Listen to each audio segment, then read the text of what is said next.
Il-Prim Ministru żied l-appoġġ u baqa' l-iktar mexxej f'dat f'pajjiżna. Dan jirriżulta minn stħarriġ tal-opinjoni pubblika tal-Malta Today magħruf bħala Trust Rating u li reġa' poġġa lil Joseph Muscat 8 punti fuq Simon Busuttil. Filwaqt li 40.9% qalu li jafdaw l-iktar lil Joseph Muscat, kienu biss 33.2% li qalu li jafdaw iktar lil Simon Busuttil.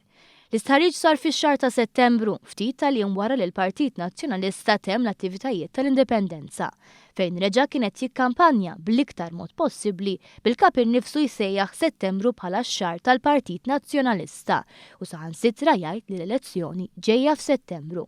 Fil-fatt l-istħarriġ sar bejn it-tnejn 26 u l-ħamis 29 ta' Settembru.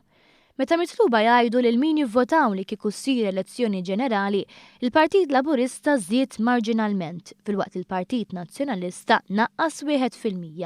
Biex f'dan il-mument il-Partit Laburista qed igawdi minn vantaġġ ta' ftit anqas minn 3%. Fl-istħarriġ ħafna ma ddikjarawx l-intenzjoni tal-vot tagħhom.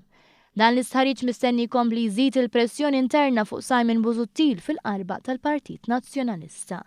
Busuttil kellu sajf ta' taqlib ħafna kritika fil-konfront tiegħu inkluż minn opinjonisti ewlenin. Għal din wieġeb billi qal il-grupp parlamentari u l-attivisti ħalluh jiġġieled l-elezzjoni u jkun il-wiċċ tal-kampanja. Iżda fid-dawl li ma ċaqlaq xejn minn Mejju, l-imkejjen tagħna sostnew li daqs tazzin mal-kritika li għal xi ġimgħat reġgħet qed issir ġewwa terġa' tfeċċ fil-ġurnali u pubblikament.